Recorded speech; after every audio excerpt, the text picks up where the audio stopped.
नमस्कार दोस्तों, स्वागत है आप सभी का आपके YouTube channel doctor Jitendra Ayush पर।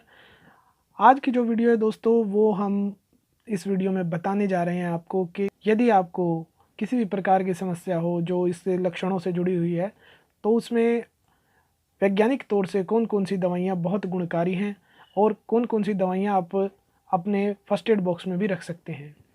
तो शुरू करते हैं दोस्तों। सबसे पहले तो बुखार के लिए संशमनी वटी, महासुदर्शन चूर्ण या सुदर्शन चूर्ण, महासुदर्शन घन वटी के नाम से जो आती है वो भी रख सकते हैं आप अपने फर्स्ट एड किट में। और नगर आदि कषाय, जिसके अंदर हमारे सौंठ, हरड़ और हमारी गिलोय इत्यादि होती है, जो नगर आदि कषाय के नाम से हम क्वाथ आता है जो मार्केट से आपको मिल जाएगा, वो भी हम रख सकते हैं दोस्तों। साथ ही हम गले की यदि किसी को समस्या है, गले में खराश है और बलगम या गले में दर्द पैदा हो रहा है, गले में कठिनाई हो रही है कोई चीज़ निगलने में, तो उसमें हम इलादी वटी, लवंग आदि वटी और व्योषादि वटी, ये 3 गोलियां हैं दोस्तों, जिनमें से सबसे कारगर इस जितने भी बॉडी में चैनल है हमारे उनको साफ़ करने के लिए व्योषादि वटी, जिसमें त्रिकटु नाम से जो द्रव्य है वो प्रमुख तौर से होते हैं, जो हमारे शरीर की जहाँ जहाँ भी चिकनाई जम जाती है उसको साफ़ करने में बहुत कारगर है, जिसमें चव्य चित्रक भी है, त्रिकटु भी है। त्रिकटु मीन्स पिपली मरीच और सौंठ। तो दोस्तों, व्योषादि वटी हम शहद के साथ ले सकते हैं, जिससे सर्दी, जुखाम, गले की खारिश वगैरह उसमें काफ़ी अच्छा रिजल्ट हमको मिल सकता है। ये भी हम अपनी फर्स्ट एड बॉक्स में रख सकते हैं। अब बात करूँगा दोस्तों, जो खांसी आने की समस्या है उसमें सबसे सेफ़ जो चूर्ण है, जो आप बुज़ुर्ग व्यक्ति को भी दे सकते हैं, बच्चे को भी दे सकते हैं, गर्भवती महिला को भी दे सकते हैं, वो सबसे सेफेस्ट चूर्ण हमारा जो माना जाता है वो उसमें है सीतोपलादी चूर्ण। सीतोपलादी चूर्ण की जो मात्रा है दोस्तों, वो 1 ग्राम तक की मात्रा आप रूटीन में 1 से 2 ग्राम तक की मात्रा 4 बूंद शहद के साथ मिलाकर दिन में 2 से 3 बार चटान दें, जिससे गले की खराश और भूख ना लगना, भूख कम लगना, ये सारी दिक्कतें इससे काफ़ी हद तक दूर हो जाती हैं दोस्तों। तो सीतोपलादी चूर्ण, सीतोपलादी के अलावा जो मेडिसिन हम ले सकते हैं, जैसे जिन व्यक्तियों को बलगम जम जाने के बाद खांसी के साथ बलगम बाहर नहीं आता है, बलगम फेफड़े में जम जाता है और सांस लेने में थोड़ी बहुत तकलीफ़ होती है या साई साई की आवाज़ भी कई बार आती है, तो उसमें हम वासा अवले, वासा का जो वासा एक प्लांट होता है दोस्तों, जो प्रमुख द्रव्य है हमारा वासा अवले के अंदर वो वासा है। वसाका आसव के नाम से भी मेडिसिन आती है, वासा रिष्ट के नाम से भी आती है, जो अंदर जो बलगम है, जो इन्फ्लामेशन है उसको कम करता है और बलगम को पतला करके निकलने में हमारी सहायता करता है दोस्तों। वासावले के अंदर पिपली भी होता है साथ में, और गाय का घृत भी होता है, जो चिकनाई पैदा करते हुए वहाँ से शहद के साथ उस बलगम को साफ़ करने में हमारी मदद करता है। वासावले के बाद जो हम बात करेंगे, यदि किसी व्यक्ति को सांस लेने की समस्या है, सांस लेने में कठिनाई हो रही है, तो सबसे अच्छा जो अस्थमा के अंदर भी प्रयोग किया जाता है, काश श्वास के अंदर जो प्रयोग किया जाता है वो कनक आसव है दोस्तों। कनक आसव की जो मात्रा है वो हम 10 ml से शुरू करते हैं और 30 ml तक की मात्रा में दे सकते हैं, समभाग पानी के साथ, इक्वल अमाउंट पानी का लेकर उसमें घोलकर दिन में 3 बार खाना खाने के बाद। जो रसायन के तौर पे इस्तेमाल कर सकते हैं च्यवनप्राश का, च्यवनप्राश आप 1 से 2 चम्मच गर्म पानी से या गाय के दूध के साथ आप ले सकते हैं। खाना खाने के 1 घंटे बाद या जब आपको भूख लगी हो तब सिर्फ दूध के साथ आप च्यवनप्राश लें, जिससे आपको इजीली वो डाइजेस्ट हो जाए और उसके 2 घंटे बाद तक आप भोजन ग्रहण कर सकते हैं। तो दोस्तों, ये तो हो गई जो प्रिवेंटिव हमारी मैनेजमेंट है, इसमें हमें फर्स्ट एड किट में क्या क्या रखना चाहिए यदि आपको इस प्रकार की समस्या होती है। के साथ थोड़ा बहुत दस्त भी लग जाता है। दस्त आने की जो समस्या है उसमें हम कुटजगन वटी का प्रयोग कर सकते हैं, जो कि बहुत ही कारगर औषधि है। किसी भी प्रकार का आमज, अतिसार हो, भयज हो, शोकज हो, तो उसमें कुटजगन वटी के बहुत अच्छे रिजल्ट मिलते हैं। आप 2-2 गोली या 1-1 गोली दिन में 3 बार तक दे सकते हैं। और गुनगुने पानी का प्रयोग करना है, ज़्यादा गर्म या ज़्यादा ठंडे पानी का प्रयोग हम इसमें कर नहीं सकते दोस्तों। पानी आपने बिल्कुल गुनगुना पानी पीना है और पानी एक बार में 1 गिलास से ज़्यादा नहीं पीना है, घूट घूट करके पीना है। अन्यथा जो लिक्विड डाइट है आपकी, वो आपकी डाइट इस प्रकार की होनी चाहिए, जैसे मूंग का सूप हो गया, जैसे खिचड़ी के अंदर पानी ज़्यादा मात्रा में हो, सब्जियों के अंदर तरी ज़्यादा मात्रा में हो, सब्जियों के अंदर हमें जीरे का प्रयोग ज़्यादा करना है, लहसुन का प्रयोग करना है, अदरक का प्रयोग करना है और अजवाइन का प्रयोग कर सकते हैं।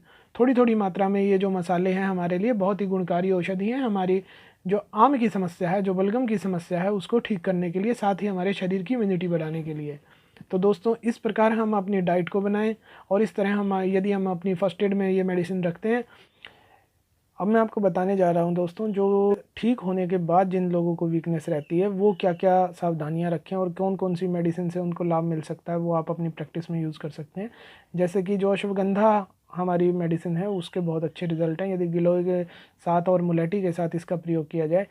मुलेठी के साथ हम गिलोय का प्रयोग करें, पीपली के साथ हम गिलोय का प्रयोग करें, तो विभिन्न प्रकार की मात्रा आप रोगी और रोग के अनुसार डिसाइड करके उसको ठीक कर सकते हैं।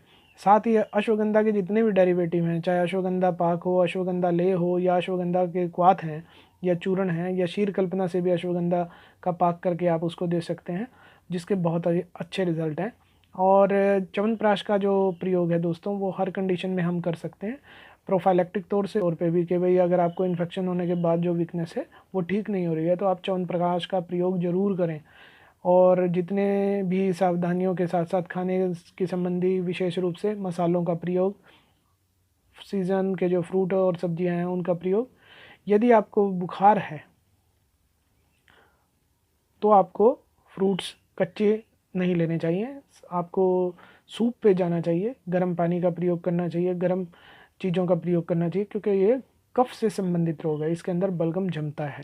तो दोस्तों सावधानियों के साथ साथ हमें थोड़ा सा ध्यान रखना है, जिन व्यक्तियों को अभी एक्सपोज़र हुआ है या जो संभावना है कि ऐसी जगह पर कार्य करते हैं जहाँ पर पेशेंट आते हैं किसी भी प्रकार के, जैसे हेल्थ वर्कर हुए या जो कोविड वॉरियर्स लगा लीजिए, उनको हमारे को सबको गिलोय का सेवन और अश्वगंधा का सेवन या पिपली का सेवन, इन अश्वगंधा या पिपली में से एक लेना है आपने, और गिलोय और पिपली का सेवन करना है 500 मिलीग्राम से लेकर 1 ग्राम तक की मात्रा में।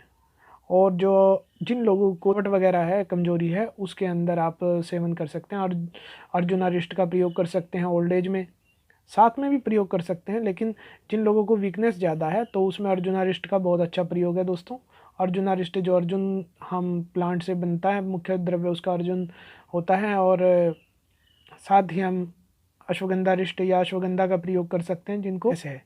तो सबसे ज़्यादा ज़रूरी है कि हमें साथ में रसायन का प्रयोग भी करना चाहिए, जैसे ब्रह्म रसायन हो गया, अगस्त्य हृतकी हो गई, जो अगर किसी को बलगम फिर भी बन रहा है, खांसी आ रही है, सूखी खांसी, तो उसमें भी हम प्रयोग कर सकते हैं। बलगम वाली खांसी में भी, दमे में भी और खालित्य पलित्य में भी अगस्त्य हृतकी रसायन का प्रयोग कर सकते हैं।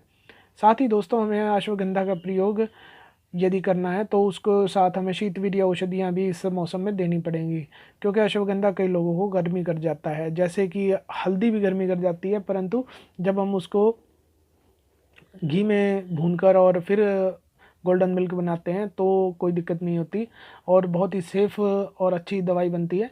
तो इसी प्रकार हमने अश्वगंधा का प्रयोग करना है बड़ी सावधानी के साथ। जिन व्यक्तियों को लाल लाल शरीर में रैशेज़ हो जाते हैं, या जिनका मुंह ज़्यादा पकता है, छाले होते हैं, एसिडिटी ज़्यादा है जिनको, या फिर जिनको किसी भी प्रकार की पहले मेडिसिन चल रही है, तो वो 500 मिलीग्राम से लेकर 1 ग्राम तक की मात्रा में मिश्री के साथ इसका प्रयोग करना है।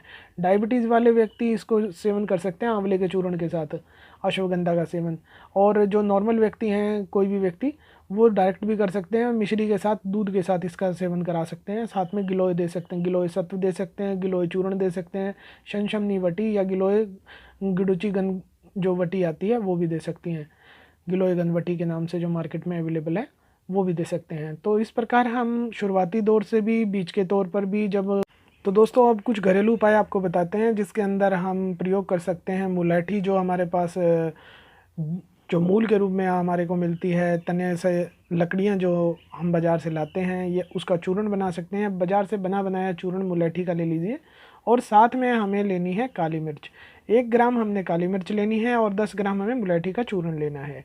उसको शहद में मिलाकर गोलियां बना लीजिए चने जितने आकार की, और दिन में 2 से 3 बार आप उसको चूस लीजिए, जिससे आपका मानसिक तनाव भी कम होगा। साथ ही आपका गले की समस्या और जो बलगम की समस्या है वो भी आपको काफ़ी हद तक दूर होने में सहायता मिलेगी। तो दोस्तों हमें अभी ये ध्यान रखना है कि जो घरेलू उपाय हैं वो तो करने ही हैं, साथ में जो इमरजेंसी किट मैंने आपको बताई आप अपने घर में प्रिपेयर कर सकते हैं। मेरे मित्रगण वैद्यगण हैं, वो उस किट को तैयार कर लें ताकि अपने घर परिवार में या किसी व्यक्ति को कोई समस्या होती है तो हम उसको वो चीज़ वितरित कर सकें समय रहते।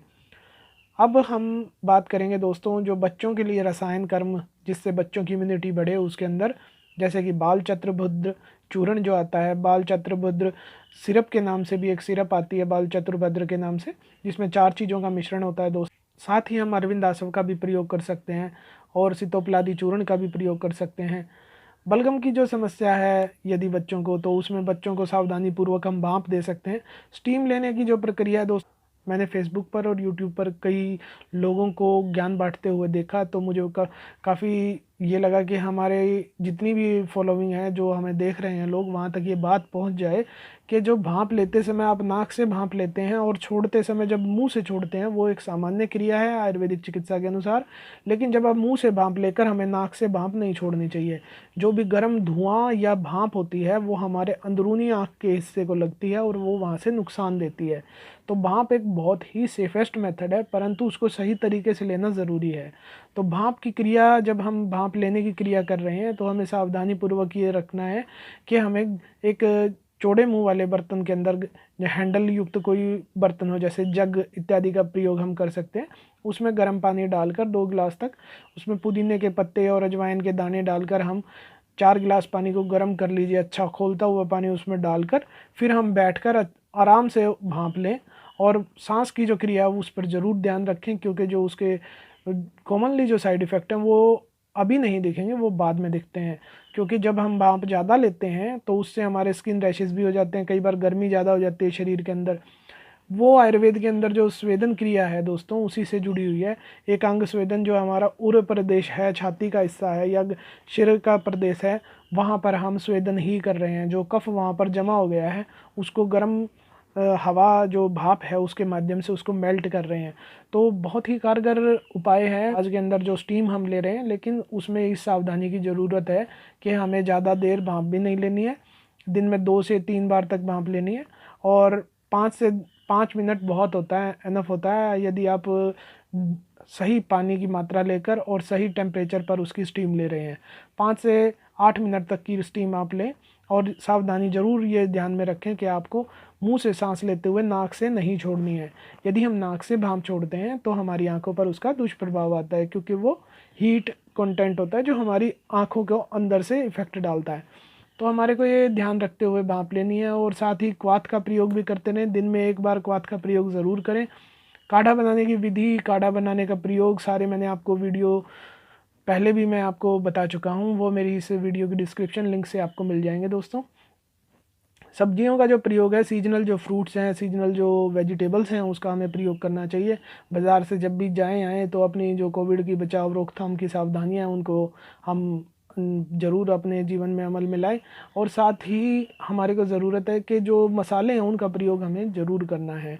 और ज़्यादा देर से पचने वाला भोजन, जो मैदा के पदार्थ हैं, जो दूध के ज़्यादा भारी मिठाइयाँ हैं, जो ज़्यादा फैट वाला मिल्क है, भैंस का दूध हुआ, वो हमारे को इस दौरान यदि किसी को खांसी जुकाम बुखार या कोई भी लक्षण दिख रहा है, उसको दूध एक बार के लिए होल्ड कर देना चाहिए। यदि आप दूध का सेवन करना ही चाहते हैं, ज़्यादा छोटा बच्चा है या कोई व्यक्ति चाह रहा है कि मेरे को दूध पीना ही है, तो वो अगर बुखार आया तो उसके 3-4 दिन के बाद दूध ले। और दूध में थोड़ी सी सौंफ उबाल कर ले सकते हैं या अर्जुन की छाल का भी प्रयोग कर सकते हैं। और उनकी छाल आपको 2 फ़ायदे करती है दोस्तों, एक तो आपको चाय से बचाती है और दूसरा आपको जो लंग्स हैं, आपका हार्ट है, उसको हेल्दी बनाती है। साथ ही हम जो प्रयोग कर सकते हैं मूंग के काढ़े का, मूंग की जो दाल है आप उससे 8 गुना या 16 गुना पानी डालकर उबालिए और जब उसका चौथा हिस्सा रह जाए तो उसको आप सूप बना के, एक तरह से सूप बनाकर जो मूंग का सूप है वो पिएं। उसमें काली मिर्च का प्रयोग कीजिए, जीरे का प्रयोग कीजिए, लहसुन का भी तड़का लगा सकते हैं 1-2 कली का। यदि आपकी प्रकृति कफज है, तो पित्तज है तो आप लहसुन का प्रयोग सावधानी पूर्वक करें। और गैस की समस्या ज़्यादा है तो उसमें हम अजवाइन के दाने भी डाल सकते हैं। तो दोस्तों इस प्रकार हम घरेलू उपाय करके अपने बचाव सावधानियां रख के इस विपरीत समय से बाहर आ सकते हैं। और इस दौरान हमें अपना धैर्य बना कर रखना है, अपने आपसी रिश्ते संभाल कर रखने हैं। जो भी आपके परिवार में, पड़ोस में कोई व्यक्ति अगर पॉजिटिव होता है तो घबराने की बिल्कुल भी ज़रूरत नहीं है, क्योंकि जो भी पॉजिटिव होता है उसका मतलब ये नहीं है कि जो आजकल मीडिया में जैसे दिखाया जाता है कई बार कि भाई ऑक्सीजन पे ही जाएगा, वो बिना ऑक्सीजन के भी ठीक हो रहे हैं, बहुत लाखों की संख्या में ठीक हो रहे हैं, कोई ऐसी दिक्कत नहीं है। लेकिन यदि हम जो पहले की कंडीशन है उस पर ही ध्यान नहीं देंगे तो फिर आगे की समस्याएं संभव किसी भी रोग में हो सकती हैं, सिर्फ इसी रोग में नहीं। यदि कोई व्यक्ति बीपी की मेडिसिन टाइमली नहीं लेता तो उसको हार्ट अटैक हो सकता है। और अभी भी पीछे स्टडी बता रही थी कि जितने लोगों को एक्सपोजर हुआ है, जो ओल्ड एज के पेशेंट एक्सपायर हो रहे हैं, उसके अंदर भी बहुत सारे लोग ऐसे हैं जिनको मानसिक तौर से तनाव होने के कारण बहुत ज़्यादा समस्या हुई है। तो हमें तनाव से बचना है और जो भी हमारे उपचार हैं, हमारी सुविधाएं हैं चिकित्सा की, उनका लाभ उठाते हुए हमें इस विपरीत क्षण से बाहर निकलना है। जबरोत्तर दौर्बल्य जो आयुर्वेद में वर्णित है, उसके अंदर हम बहुत ही अच्छी चिकित्सा कर सकते हैं। सबसे ज़्यादा ज़रूरी जो हमें बात ध्यान रखनी है, ये एक वायरल है, तो वायरल के अंदर आयुर्वेदिक दृष्टिकोण से समझें तो इसके अंदर हमारे शरीर के अंदर पानी की कमी हो जाती है, चाहे वो दस्त लग के हो या ज्वर बार बार आने के कारण हो, हाई ग्रेड फीवर भी हो जाता है। और फिर जो बलगम आपका शरीर में सूख रहा है, जो पित्त आपके शरीर में बढ़ रहा है, उसके कारण भी पानी की कमी हो जाती है। तो इसलिए पानी आपको आपके शरीर का पूरा रखना है। और गले की समस्या के लिए जो मैंने आपको बताया, शीतोपलादी चूर्ण के साथ हम थोड़ा बहुत यशत भस्म का या स्वर्णमाक्षिक भस्म का भी प्रयोग कर सकते हैं। तो हमें सावधानियां रखते हुए इस प्रकार से इस रोग से छुटकारा पाना है। और जिन लोगों ने बचाव करना है वो भी सावधानी पूर्वक अपनी मेडिसिन्स डॉक्टर की राय से शुरू कर लें। और इसी के साथ आप सभी धन्यवाद।